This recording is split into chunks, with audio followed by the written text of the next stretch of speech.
Olá pessoal, tudo bem? A pedidos estamos fazendo esse vídeo, né, explicando o beabá de como fazer um projetozinho elétrico residencial para que possa ser dado o andamento, né, e a conclusão de, de um projeto elétrico propriamente dito. Então vamos lá. Sejam bem-vindos ao canal Usina do Conhecimento. Se vocês gostarem, curtam aí o vídeo e comentem, que é para poder a gente produzir mais coisas. Bacana? Então vamos lá, dando andamento agora. A primeira coisa que a gente sempre observa quando a gente vai fazer um projeto elétrico é que você precisa ter embasamento de informações sobre sobre a residência, sobre os moradores, o que é que eles esperam e tudo. Então a primeira coisa que a gente deve receber é a planta baixa. Interessante, eu coloquei aqui a planta baixa porque a gente precisa ter uma noção, ter uma ideia do que é que a gente vai fazer na residência, né? Como assim? O quanto a gente vai utilizar de tomada, o quanto a gente vai utilizar de lâmpada, quais são os ambientes e tudo. Então, para isso, a gente ter a planta baixa, ela é essencial. Nesse caso aqui, a gente tem uma casa com 2 quartos, uma sala conjugada com sala de janta e cozinha e um banheiro social lá. Coloquei uma planta pequena para poder ficar mais fácil da gente falar sobre isso, né? Nós temos aí, dá para a gente ver paredes de 15 centímetros, né? Um quarto, 2,10 metros, 240 centímetros, né? Por 2,70 aqui. Então, o que acontece? O primeiro ponto que a gente precisa ter, que eu coloquei aí, é justamente de você receber a planta baixa, para poder você fazer as suas primeiras anotações. As primeiras anotações que a gente vai fazer nessa planta é o quanto a carga de iluminação e o que é de tomada. Então, primeiro ponto, saber que cada cômodo desse, no mínimo, precisa ter um ponto de iluminação no teto e uma tomada. A NBR 5410, ela é a NBR que norteia a questão do projeto elétrico em baixa tensão, correto? Então, assim, qualquer dúvida que vocês tiverem, recorre para a NBR 5410 que você vai encontrar a solução lá, a resposta da sua dúvida, ok? Então, vamos lá. Primeiramente, cada cômodo deve ter no mínimo um ponto de iluminação no teto e uma tomada. Agora sim, o que é que a NBR 5410 fala a respeito de iluminação e a respeito de tomada? Pronto, vamos lá. O que é que ela fala? A NBR 5410 diz que nós vamos fazer a medição de cada cômodo que existe, por exemplo, o quarto 1. A gente está falando do quarto 1. Então, como é que a gente vai pegar aqui, vai fazer o que do quarto 1? Vamos calcular a área do quarto 1. Como é que eu calculo a área? A área, ela é a medida da base multiplicado pela altura. Ou seja, chamamos aqui de base essa parte e a altura essa parte, ok? Então, a gente vai pegar o quarto individualmente. Vamos pegar o quarto individualmente.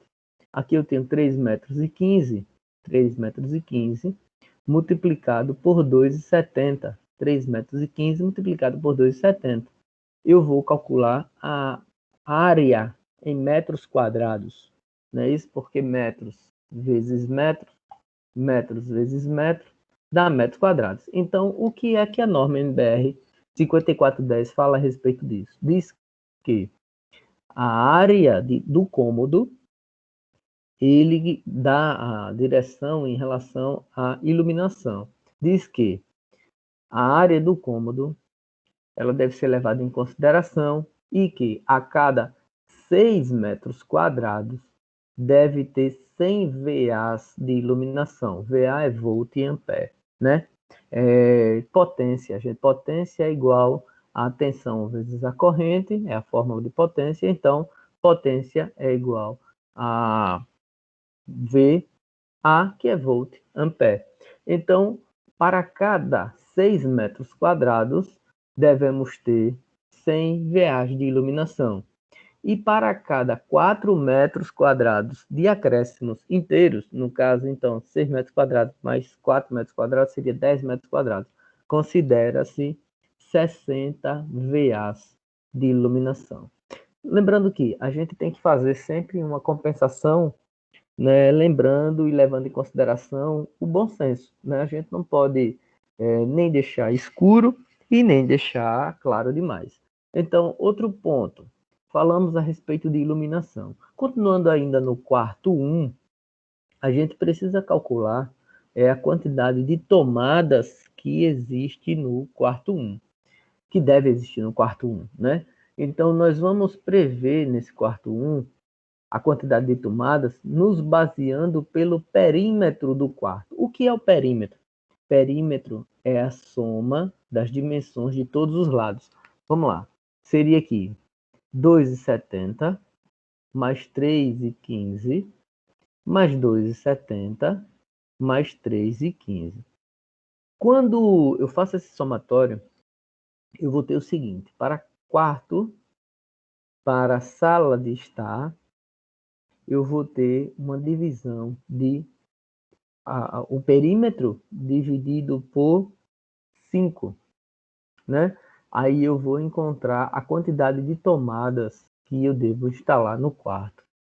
Quando eu me refiro à cozinha, a NBR 5410 fala que a cozinha, o fator de divisão da cozinha é 3,5. Sabendo que as 3 primeiras tomadas da cozinha devem ser de uso específico e as demais de uso geral. Quando eu digo tomada de uso específico, a nomenclatura é TUE, que é a TUI, e tomada de uso geral é a TUG. Tomada de uso geral é tomada que a gente liga os produtos nossos mesmo, né? Os carregadores de celular, eletrodomésticos de baixa corrente, coisas que tenham correntes nominais abaixo de 10 amperes, né? Então, eu vou ligar em tomadas de uso geral. Se algum equipamento tem uma corrente de funcionamento acima de 10 amperes, eu necessito de um circuito exclusivo para aquele eletrodoméstico, para aquele equipamento, né? Então vamos continuar. Estávamos falando sobre fatores de divisão para cálculo de tomada, tá? Então, em relação à iluminação, a gente já viu que é o cálculo da área, né? O cálculo da área, a gente vai dizer que a cada 6 metros são 100 VAs. E com 4 metros adicionais inteiros, a gente coloca mais 60 VAs para cálculo de iluminação. Para cálculo de tomadas, falamos a respeito de quarto, falamos a respeito de sala, né? Que seria dividido por 5, o fator de cálculo de tomada, que seria o calculado pelo perímetro. E quando a gente fala a respeito de cozinha e banheiro, o fator de divisão é 3,5. Lembrando que no banheiro a gente precisa ter um ponto de iluminação no teto, no mínimo, né? Uma tomada de uso geral próximo ao espelho, que esteja distante da área molhada do box, em torno de 70 centímetros. E nós temos uma tomada de uso específico, que é o chuveiro elétrico, né? Que fica situado na área molhada, por isso que ela tem uma altura considerado que é uma tomada alta, né? Então, dando andamento aí, nós temos o cálculo de iluminação e nós temos o cálculo de tomadas. Correto até aí? Ok. Então, dúvidas, vocês deixam no comentário, porque a gente vai respondendo elas, tá ok? Vamos lá. Próximo passo. Nesse primeiro, nós calculamos iluminação e nós calculamos o número de tomadas. O que é que nós vamos fazer agora no próximo passo? O próximo passo é a gente preencher uma tabelinha, que é essa tabelinha aqui, onde nós vamos apontar tudo aquelas anotações que nós falamos na planta baixa. Por exemplo, o cômodo. Cômodo eu tenho lá na planta baixa, eu tenho sala de estar, sala de jantar, tem o quarto do casal, tem o quarto do filho, né? Tem sala de janta, tem banheiro, tem todos os cômodos. Então, vamos listar nessa tabelinha os cômodos, tá? Vamos calcular a área, vamos calcular o perímetro. Pela área, a gente aponta a iluminação em VAs, como a gente tinha conversado. E agora nós vamos para a quantidade de tomadas. Então, assim, observa que é por cômodo, tá? Por cômodo. A gente vem aqui, quantidade de TUGs, tomadas de uso geral. Eu vou ter, por exemplo, estávamos falando do quarto 1. Então, no quarto 1, vai ter uma área de tantos metros quadrados, vai ter um perímetro de tantos metros, vai ter uma iluminação que depende da área, né? A quantidade, aqui o fator de divisão seria 5, porque estamos falando de um quarto de dormitório, né? Seria 5, então a metragem da área dividida por 5 dá a quantidade de tomadas, desculpe, quantidade de iluminação. E a quantidade de tomadas vai ser o perímetro dividido por 5, a gente vai encontrar a quantidade de tomadas. A tomada de uso geral, ela tem um valor padrão que é de 100 VAs. Então, para cada uma tomada, dá igual a 100 VAs. Por exemplo, se eu vi que no quarto 1, ele vai ter 3 tomadas, vezes 100, aqui dá uma potência total de 300 VAs, que eu vou precisar somar aqui no final, entendeu? Então, aqui eu vou botar aqui no quarto 1, um exemplo, eu calculei que o perímetro dividido por 5 daria uma quantidade de 3 tomadas. Quantidade de 3 tomadas. Tomada de uso geral dá igual a 100 VAs por tomada, então dá 300 VA. Tomada de uso específico no quarto não teve, 0, 0. Aí vamos, para poder pegar uma tomada de uso específico, vamos falar a respeito de banheiro. No banheiro, vou colocar aqui banheiro, tem um cálculo da área, tem um cálculo do perímetro, a iluminação depende da área, como a gente viu, né? E aí nós temos a quantidade de tomadas. No banheiro eu vou ter uma tomada de uso geral, quantidade de 1 vezes 100 dá 100, e de uso específico vou ter uma. A tomada de uso específico, ela tem uma consideração que ela vai 600 VAs. 600 VAs, mas aí no caso, a gente, como está tratando de chuveiro elétrico, a gente vai considerar a potência do chuveiro, né? Até para o cálculo de corrente que vai circular no cabo, e a gente vai calcular o disjuntor que vai fazer a proteção desse circuito. Não é isso? E aí nessa tabela eu listo todos os cômodos, calculo todas as áreas, calculo as potências, e aqui embaixo eu calculo a potência total de TUGs e potência total de TUEs, que é de uso específico. Beleza? Vamos seguir. Bom, eu coloquei esse quadro porque é interessante a gente ter ciência de quem é a responsabilidade de cada coisa, né? Se você observar pela NBR 5410, nossa última atualização, ela especifica muito bem que todo equipamento ele deve ser aterrado, até pela nova norma nacional, né? Nós temos o novo padrão de tomadas, o novo padrão de instalação, nós temos que todo o circuito ele deve ter fase, neutro e aterramento, não é isso? Então aqui, fase, neutro e terra, fase, neutro e terra, fase, neutro e terra, fase, neutro e terra. Todos eles têm fase, neutro e aterramento. Inclusive, eu fiz aqui, botei essa figura para mostrar que o QDC está aterrado, todos eles estão aterrados e o medidor está aterrado e eles estão unidos. Tá vendo? Ó? Então, o aterramento tem que ser feito uma malha de aterramento.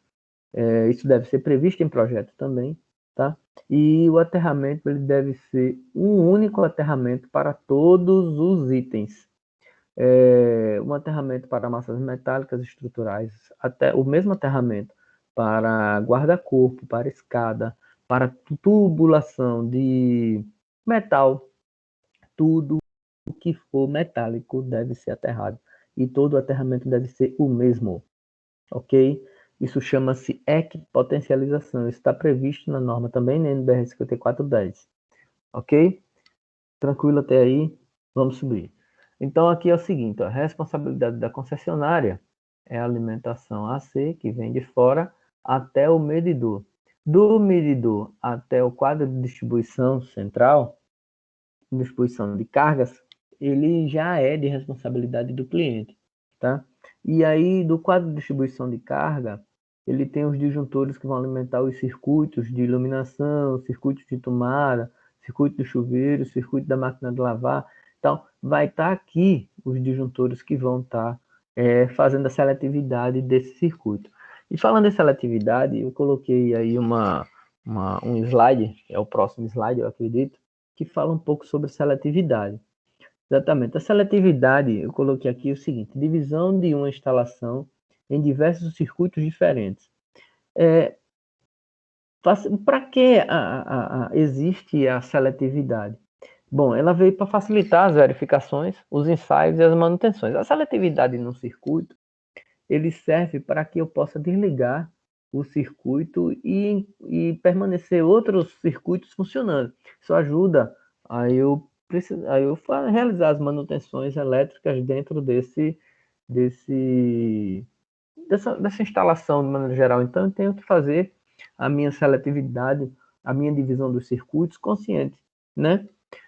Para poder eu ter um circuito balanceado, eu ter um circuito onde eu possa interagir sem problema, sem medo. Então, eu preciso ter uma instalação elétrica bacana. Caso não haja distribuição de circuitos, não é possível averiguar parte por parte de uma instalação elétrica. Bom, como nós estamos falando de seletividade, nós falamos que existe uma divisão de instalação para diversos circuitos diferentes.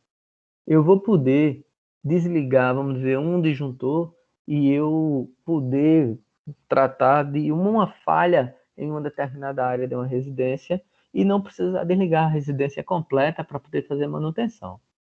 Ok? Vamos lá. Então, aqui eu fiz o desenho do que seria a seletividade. Eu tenho aí o disjuntor geral, que vem do medidor. Aí eu tenho o disjuntor geral do quadro de distribuição de cargas. E eu tenho disjuntores em um quadro diferente, que tem o disjuntor parcial do circuito 1, disjuntor parcial do circuito 2, disjuntor parcial do circuito 3. E aí, nesse caso aqui, eu estou desligando o disjuntor parcial do circuito 1, para você ver que falta a parte elétrica aqui na frente, não é isso? Na hora que eu desligo, na hora que eu abro o disjuntor parcial do circuito 1, o circuito 1, a carga elétrica deixa de ter energia elétrica para frente. Entendeu? Isso chama-se seletividade. Eu preciso fazer. Existem algumas regras que nós vamos falar aqui. A regra que vai fazer a seleção desses circuitos, como é que eu devo tratar. Então, vamos lá. Divisão dos circuitos residenciais, dicas e regras. Eu trouxe para vocês aí umas regras básicas do que nós vamos utilizar para fazer a divisão dos circuitos num projeto elétrico residencial. Então, vamos lá. Para que a divisão seja adequada siga as normas, devem ser observadas as seguintes restrições. Boa, vamos lá. A carga total deve ser dividida de modo a construir circuitos de potências próximas, porém, sem ultrapassar 1.200 watts em distribuição de 110 volts e 2.200 watts em distribuição de 220 volts, em 12 pontos de luz por circuito. Ótimo. Então, nessa primeira regra, a gente já começa a balizar em relação à iluminação que a gente viu. Como o nosso projetinho, nossa casa é uma planta baixa, simples, eu acredito que a iluminação não vai superar 2.200 watts, mas que nós estamos numa rede de 220 volts, né?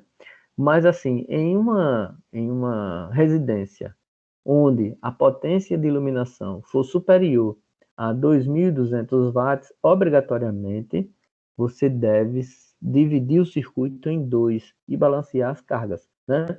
Embora que, mesmo que não chegue a 2.200, o ideal é que você faça um balanceamento de cargas e torne suave, né? Cada circuito, para poder você diminuir a bitola do cabo, para poder você ter uma corrente, para você diminuir até no disjuntor e tal, que protege cada circuito. Então, iluminação é sempre bom ter 2 ou 3 circuitos, não um só. Não deixar um circuito só para iluminação, mas 2 circuitos para iluminação já é bacana. Então, nós vamos ter aqui, para a questão de. Ele coloca aqui: a carga total deve ser dividida em modo a constituir circuito de potências próximas. Então, para cada circuito que for de uso geral, né, que ele chega a 2.200, ele tem que ser seccionado, dividido no meio para fazer 2 circuitos independentes. Quando nós estamos falando de tomada de uso específico, como máquina de lavar, ar-condicionado, chuveiro elétrico, então ele tem que ter um circuito exclusivo para aquele equipamento. Por isso que é tomada de uso específico, é só para aquele equipamento. Ok? Vamos para frente. Outra regra que ele diz aqui é o seguinte: cada circuito deverá ter o seu próprio condutor de neutro. Eu coloquei aqui essa outra frase aqui, que diz o seguinte: no caso dos circuitos monofásicos, essa regra é essencial para que não haja sobreaquecimento nos cabos elétricos de neutro. O neutro, quando a gente chama de neutro interrompido, ele pode causar o desequilíbrio das tensões de uma instalação e queima de aparelhos eletrodomésticos. Então, a regra é: cada circuito deverá ter seu próprio condutor de neutro, vindo direto do barramento de neutro no quadro de distribuição de carga. Entendeu? Vamos lá. Todo ponto onde a corrente nominal for superior a 10 amperes, deve ser instalado um circuito independente. Isso aí nós falamos a respeito disso aí já, quando a gente fala do uso específico, né? Cada ponto onde a corrente nominal for superior a 10 amperes, deve ser instalado um circuito independente. Pronto, então, existem equipamentos que eles, por si só, eles já vão ser superiores a 10 amperes. E quando acontecer, ele já deve ser instalado no circuito independente. Estes pontos se complementam. Com a atual norma de tomadas, existe a tomada de 10 amperes e a de 20 amperes comercial. Os circuitos mencionados acima ou terão uma corrente máxima de 10 amperes ou serão superiores e dedicas devendo ser utilizado tomadas de 20 amperes. Na verdade, aqui, ele chega até 10 amperes, podendo ser até 10 amperes, sendo superior a 10 amperes, eles terão que ser utilizadas tomadas de 20 amperes para poder fazer a compensação da corrente. Circuitos que necessitem de correntes maiores do que 20 amperes para um aparelho, caso um chuveiro elétrico, por exemplo, não deve ser usado tomada e sim conexão direta com emendas. Isso é interessantíssimo, tá? Porque a gente está acostumado a ver em cima do chuveiro elétrico uma tomada de 20 amperes lá em cima. Mas o chuveiro elétrico e todos os equipamentos que forem utilizar uma corrente superior a 20 amperes deve ter uma conexão direta e não ser ligado com emendas, ok? Só corrigindo aqui o que eu estava falando, quando ele tiver uma corrente de 20 amperes acima, ele não pode ser tomada, ele deve ser conectado direto,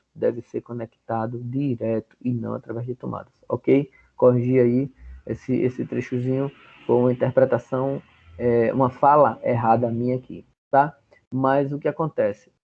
Deve ser ligado direto com emendas e não através de tomadas. Ok? Batido aí esse parágrafo, vamos seguir. Deve ser previsto pelo menos um circuito para cada 60 metros ou fração de residência. Show de bola. Você vai medir a casa toda. Tem quantos metros de área construída? Vamos lá. 24. Então, você vai pegar 240, né? 240 metros dividido por 60, você vai ter a quantidade de circuitos que você vai ter, certo?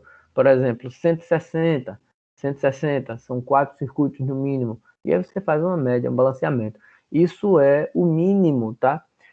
Nós podemos melhorar a nossa seletividade de acordo com o nosso bom senso. Não é obrigatório, assim, você seguir o mínimo. Você pode utilizar de mais segurança do que o mínimo, entendeu?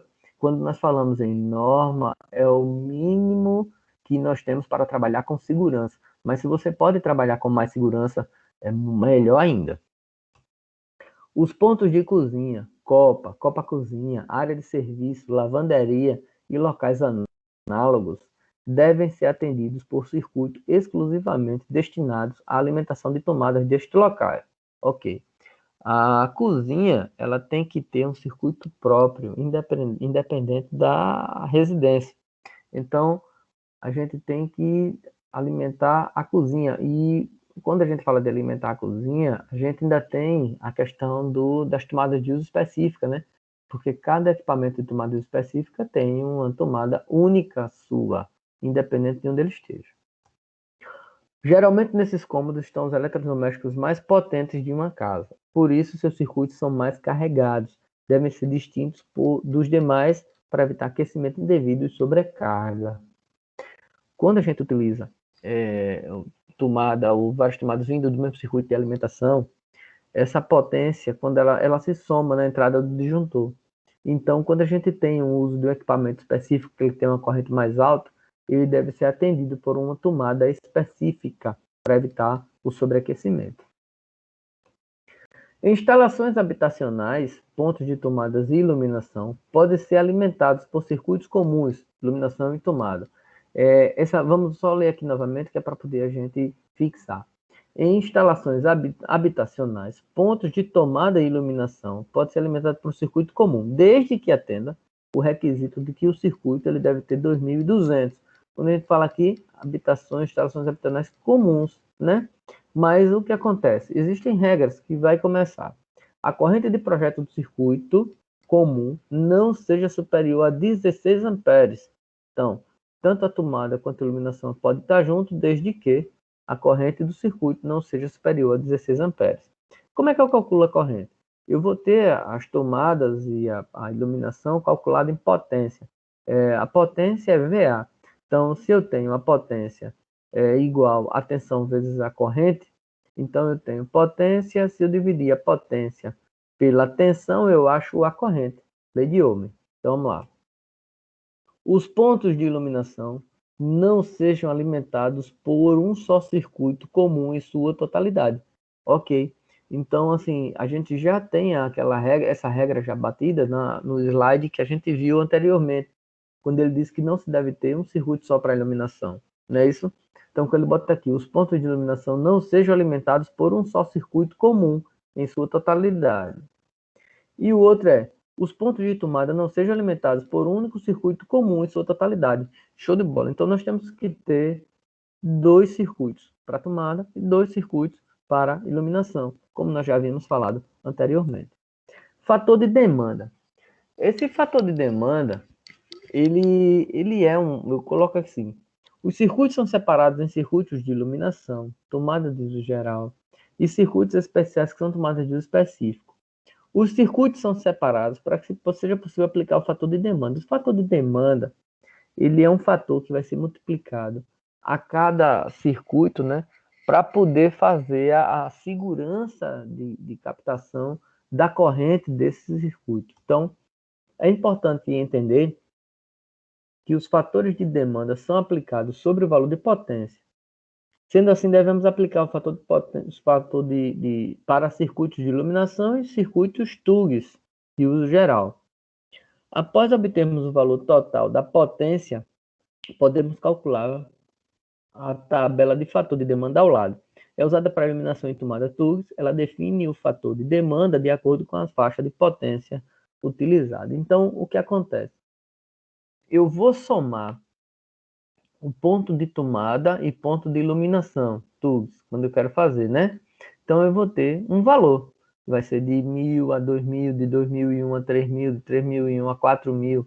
Então, eu peguei esse valor aqui, que está em azul, 3.001 a 4.000, para cálculo para efeito visual nosso aqui, para a gente poder ver. Então, o fator de demanda dá 0,59. Então, eu tenho a média aqui, o fator de demanda. Eu vou ter a potência que eu vou calcular, que a potência vai ser o somatório da iluminação e das tomadas, como ele já diz aqui, iluminação e tomada de uso geral, nenhuma de uso específico. E aí eu vou ter associado a um fator de demanda. Aí eu continuando aqui, ele diz o seguinte, o fator de demanda identificado, basta multiplicar o somatório das potências de iluminação pelo fator de demanda, e aí a gente obtém a potência já ajustada. O próximo passo é aplicar o fator de demanda para os circuitos de uso especial, que obedece a outra tabela. Eu tenho outra tabela aqui, que é essa daqui, que ela vai obedecer o uso, né, das tomadas específicas, do uso específico. Então, observamos quantos circuitos de uso específico temos. A gente fez aquela tabelinha lá da frente, a gente calculou, viu quem é que tem potência de uso específico, a tomada de uso específico, onde é que ela vai ficar. Quantos circuitos nós temos, e aí com a questão de quantos circuitos nós temos, nós vamos calcular, vamos ver qual é o fator de demanda, né?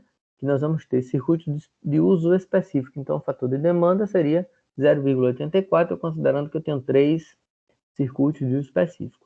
Essa tabela que está aparecendo define o fator de demanda de acordo com a quantidade de circuitos de uso especial. Show de bola. Então, continuando. Depois que a gente ajustou as potências dos circuitos, a gente vai achar a potência total de instalação ajustada de acordo com a demanda. Tem que somar a potência de iluminação e das tomadas TUGs, mais a potência de tomadas TUI, totalizando assim a nossa potência. Então aí é o seguinte, eu tenho aqui, para eu poder calcular qual é o meu disjuntor correto, eu calculei a minha potência de iluminação com a minha potência de uso geral com a minha de uso específico, a de tomada com a de iluminação. Então, baseado nos cálculos que a gente viu na tabela anterior, a gente vai ter aqui uma carga instalada entre 10,1 e 15.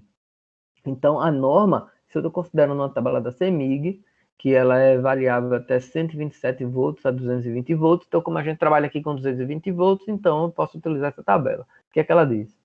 Se eu tenho uma carga instalada que vai entre 10,1 a 15 mil, nessa conta ela dá 10 mil, 10 mil e 60 e pouco, 2.160 e pouco. Então, 10 mil, né, que eu digo. Então, ela está entre 10,1 e 15. Então, se ela está entre 10,1 e 15, eu devo utilizar um disjuntor, está aqui, um fornecimento B, na faixa B2, está aqui, entre 10,1 e 15 mil, eu devo ter 3 fios, sendo 2 fases. O meu disjuntor vai ser um disjuntor de 60 amperes termomagnético. Beleza? Então, assim, na hora que eu calculo a potência, faço o fator de demanda, ele já me diz qual é o disjuntor geral que eu devo utilizar. Vamos lá. Dimensionamento do disjuntor do quadro de distribuição de cargas. Para realizar o dimensionamento do disjuntor do quadro de distribuição de cargas, a gente vai para a lei de Ohm pela potência e pela tensão. Dividindo a potência total em watts por 220 volts, teremos como resultado uma corrente que devemos considerar para dimensionar o disjuntor geral do QDC. Também é necessário fazer o levantamento das cargas de cada circuito, para que dessa forma realizar o devido dimensionamento dos cabos. Ok, a gente vai falar um pouco de cabo daqui a pouco. Existe uma tabela de cabos, né? Que cada cabo ela tem a sua corrente que ela suporta. E a gente deve obedecer, né? Justamente para evitar a questão de sobrecarga, evitar aquecimento dos condutores e assim sucessivamente. Bacana? Vamos seguir. Como a separação dos circuitos foi feita de acordo com a sua potência, lá na frente a gente calculou os circuitos, que a gente já viu, né? A gente calculou tomada, a gente calculou iluminação, a gente dividiu em circuitos, não é isso? Baseado na potência. Então, nós vamos calcular a corrente que vai circular pelo condutor. Porque quando a gente calcula a corrente que vai pelo condutor, a gente já vai direto aqui na lei de Ohm, quando ela diz que potência é igual a VI, V é igual a R vezes I, eu tenho o valor de tensão, tenho o valor da potência, eu calculo a corrente que circula no condutor. Aí eu tenho tabela de dimensionamento de condutores elétricos de 220 volts. Eu posso deixar também, eu vou ver se eu encontro e deixo no link para vocês, eu vou deixar o link da NBR 5410 e vou deixar para vocês um link que ele vai direcionar vocês para uma tabela de carga de condutores. Beleza? Eu vou deixar na descrição desse vídeo para vocês consultarem. Então vamos lá. Como falamos de uma instalação em 220 volts, podemos usar a tabela para identificar o cabo correto cruzando as informações. Então, Como nós escolhemos um disjuntor de 75, na verdade, a gente viu que o nosso disjuntor seria de 60 amperes. Mas na tabela não tem disjuntor de 60 amperes. E vamos considerar que o nosso QDC ele está a 15 metros da carga. Na tabela também não tem 15 metros. Então você vê aqui, a distância pula de 10 para 20. Então 15 não tem. Então eu vou considerar sempre um valor mais alto, que é para poder ter a minha garantia, né? A minha segurança de que esse circuito não vai entrar em sobrecorrente ou sobretensão. Então, se a distância era de 15, eu vou botar uma distância de 20. E se o meu disjuntor era de 60, eu não tenho, aqui corrente em amperes, 60 amperes, eu vou pular para 1,75, porque como eu estou calculando o condutor, então vai dar correto, porque eu vou dar uma bitola maior e o condutor ele vai suportar a corrente que vai circular. Então, nesse caso aqui, pelo cruzamento das informações, eu peguei o de 75 com o de 20 e deu um cabo de 6 milímetros quadrados de seção transversal. Ok, seção em milímetros quadrados, 6 milímetros. Então, para fazer essa alimentação, eu vou utilizar um cabo de 6 milímetros. Tranquilo? Vamos seguir. Roteiro para elaborar um projeto elétrico residencial. Então, eu coloquei um passo a passo do que é que a gente precisa calcular para fazer um projeto elétrico. Dentre isso tudo que a gente já passou, nós vamos ter de uma sequência de elaboração de um projeto elétrico, mas não podemos esquecer de outros itens como usar NBR 5410 sempre, tá? Nós vamos utilizar NBR 5410 sempre que a gente for tratar sobre baixa tensão. Baixa tensão vai até 1000 volts, que é 1 kV, né? Então, a gente sempre utiliza a NBR 5410. O outro, analisa a arquitetura. Lembra lá no início, o primeiro slide que a gente colocou foi uma planta baixa. Então, analisar a arquitetura para poder você entender aquilo que você vai utilizar. Necessidades do projeto, ou seja, conversar com o cliente, saber entender o que é que o cliente está utilizando, o que é que ele pretende utilizar com aquela construção. Então, as necessidades, as premissas do projeto são essenciais para a gente poder elaborar um projeto. O outro que eu coloquei, previsão de cargas. Previsão de cargas é justamente o cálculo das potências, de iluminação, de tomada que a gente vai fazer. Então, esse é um dos passos obrigatórios do projeto, mas na sequência, é o passo a passo, beleza?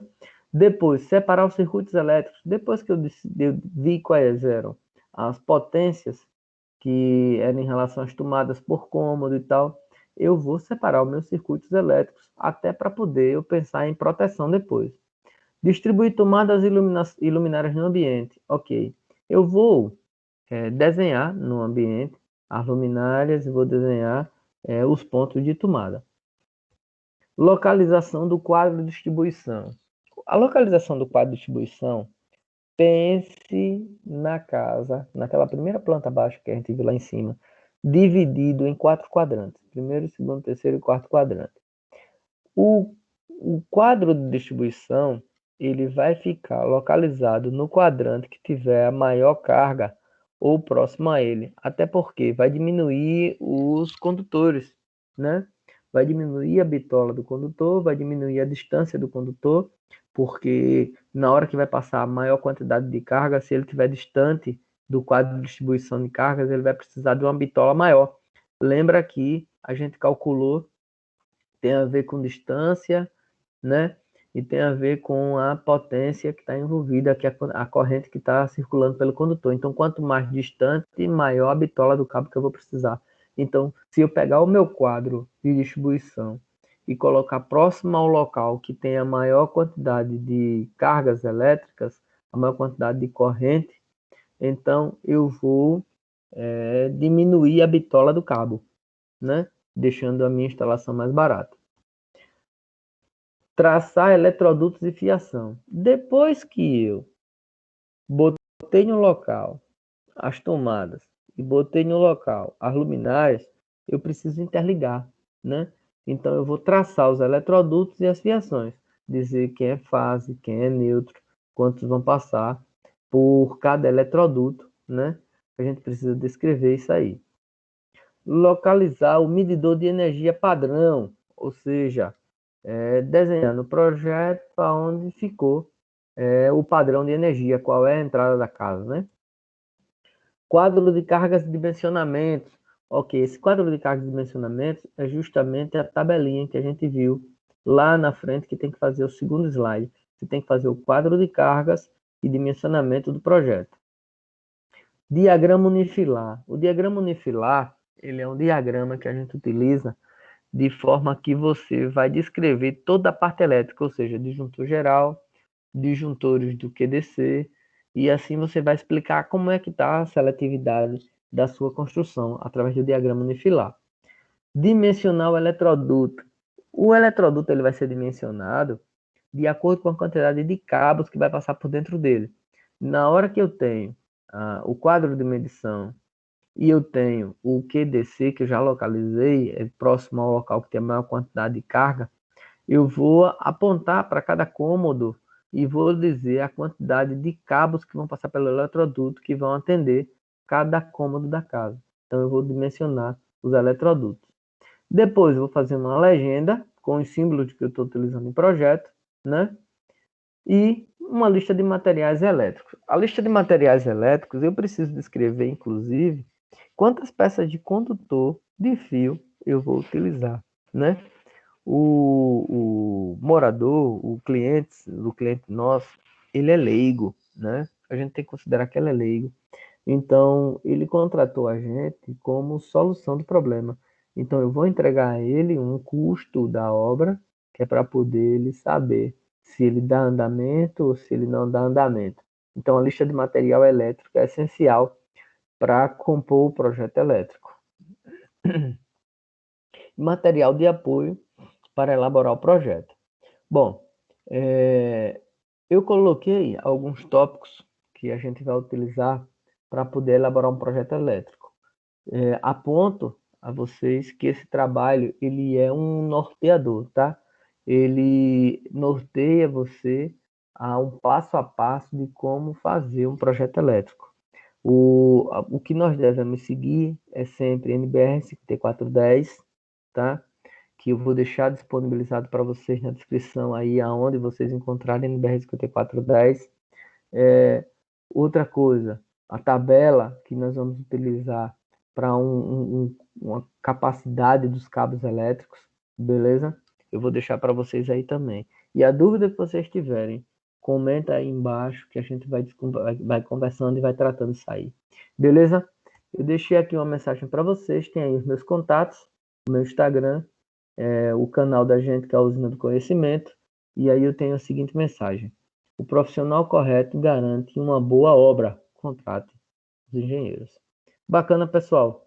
Então, assim, eu queria agradecer a você que ficou até agora, tá? Curte aí o canal, compartilha,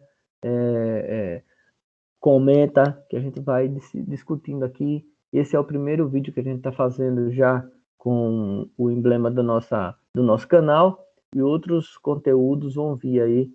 Então, já fica atento, já marca aí a notificação, porque desse aí vão ter outros vídeos. Bacana? Senhores, eu queria agradecer a vocês, curtam aí e muito obrigado.